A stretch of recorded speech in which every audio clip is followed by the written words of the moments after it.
Payne Haas, $10 million contract right here, right now. I'm going to discuss it here on Barry Charles Footy Show. What's doing as R360 is about to explode into the universe. We'll also talk about Reece Walsh, what happened in the grand final. Absolute game.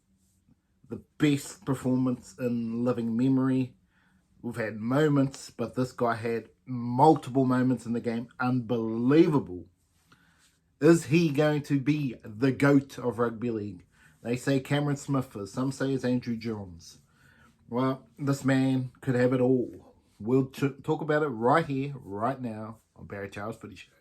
Welcome back, guys and gals. Yes, grand final fever over. A lot of things are happening in the world. Josh addocarr back in the kangaroos system. Will he get to start straight away?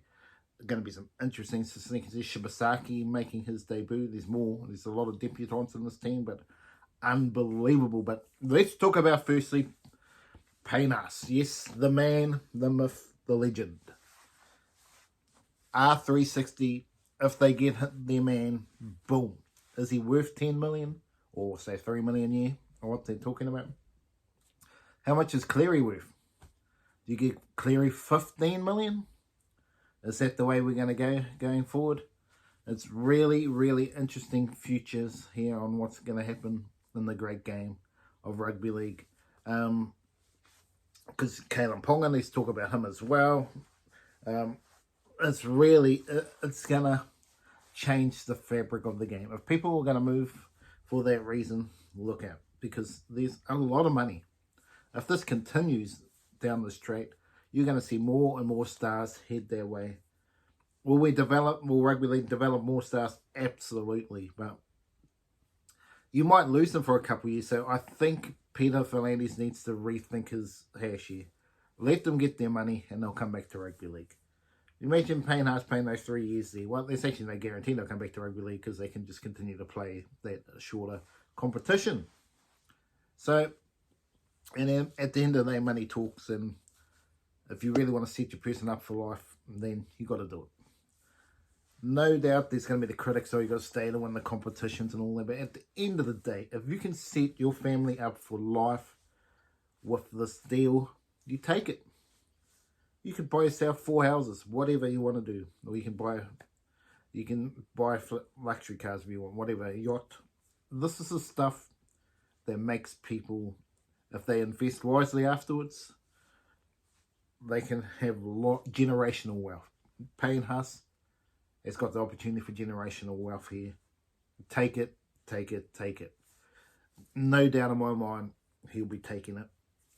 If he doesn't take it, the only reason he won't take it is because he doesn't want to leave Sydney. But at the end of the day, if they can still live in Sydney and travel in and out, he goes. That's the way I think it's going to happen, and Payne Haas is going to go. They're going to say, no, he's not going to go, he's not going to go. I'm telling you right now, I'm not bogus. He's going to R360.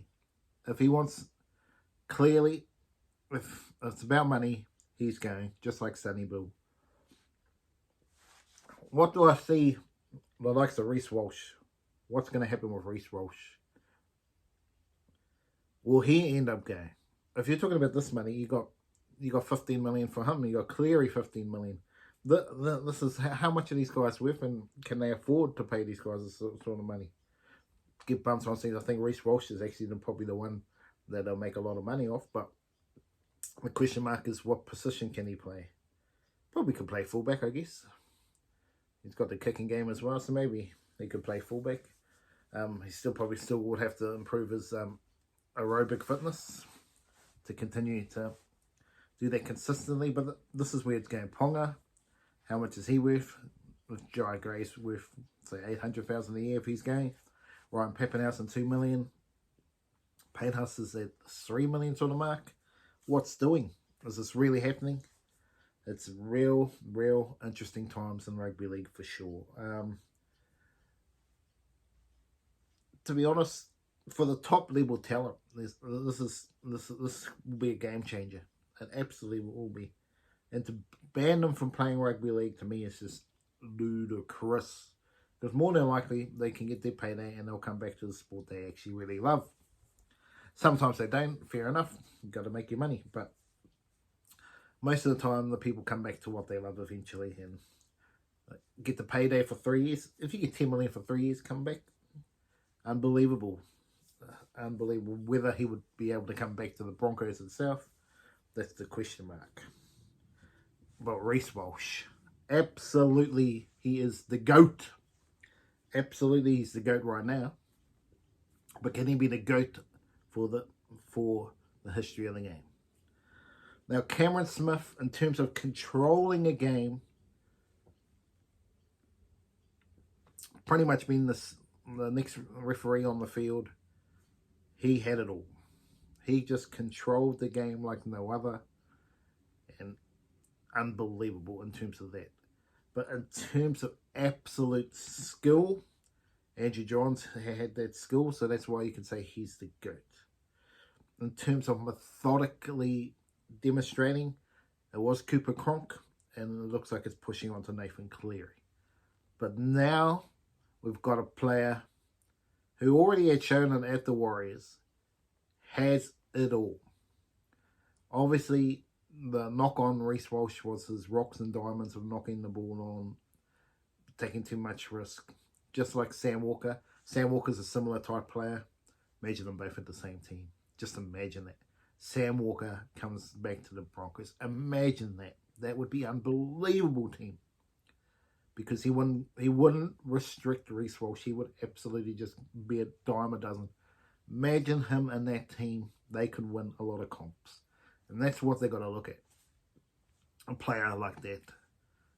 Reynolds and that experience, yes, but long-term sustained success, they need to find someone else. And Sam Walker, he's a bit, maybe Jonah Peasant, is he up to that sort of, I don't think so, but potentially he could be a long-term solution there. But that's the question mark, because Ben Hunt and Reynolds more than likely retire after next year. What do they do next to the Broncos? This is a big call for Madge Maguire, otherwise he'll go straight out the gate. He could have 2 bad seasons, that's the end of him. He needs to find a way to get the next talent coming through. Whether it's in the system or out of the system, that is the biggest call he's got moving forward, is finding that.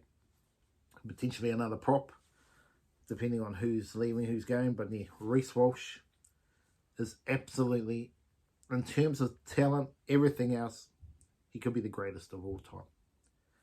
But it depends on how you define the greatest of all time. Because you got premierships. Well, let's go back to the Dragons days. They got the most premierships. But yes, do you go state of origin? Well, Andrew Johns was hooker for a long time. He couldn't even be halfback. But is that because of New South Wales being stupid? And just they should have had him halfback the whole time? Possibly. But let's just give you some disagrees about here, Reece Walsh. Reece Walsh has dominated Origin yet, and has been in and out of the team. He needs to really go to that next level there as well. So really, it all depends on your parameters on who's the greatest of all time and all that. Some people will say Billy Slater as well. You can add him to the list, Cameron Smith. But Reece Walsh can do everything and more than these players could ever do.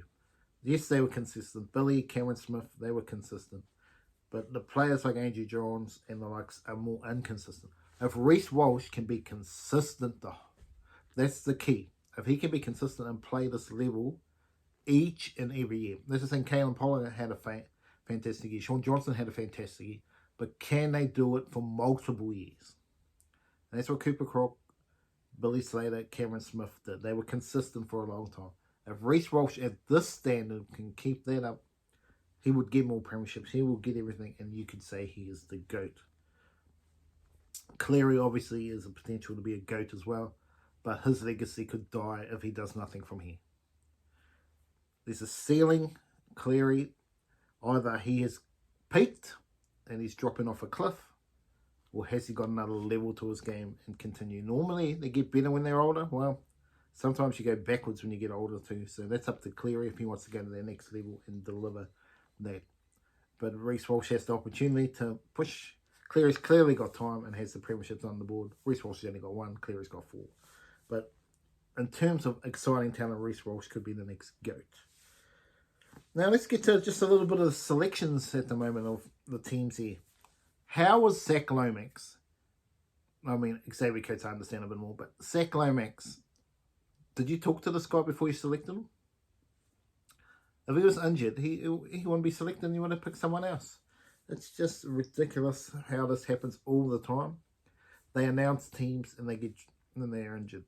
I don't normally see that a lot in the other squads, but for Australia, for some reason, they don't seem to talk to everybody. So it's just a little bit of craziness around all that. But that is rugby league at its greatest. So good to see Josh Addocarr get his Bramlin Beast, who by a lot of people had already named him in the team and then he didn't make it, so he would have been bummed out, but he's back in. But what do I see about the tour coming up?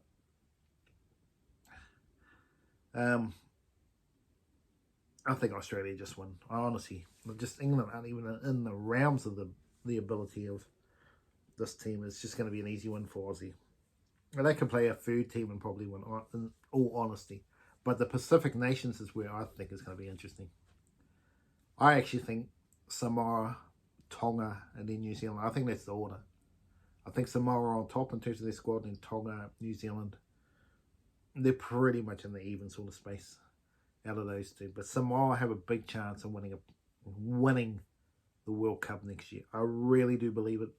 You add Tino to that team, maybe a few others make the move. It's going to be very, very interesting next season. Because, I mean, I know they've already got Payne Haas and Josh Papali'i and the likes, but if you add Tino to that mix, they're going to be tough to roll.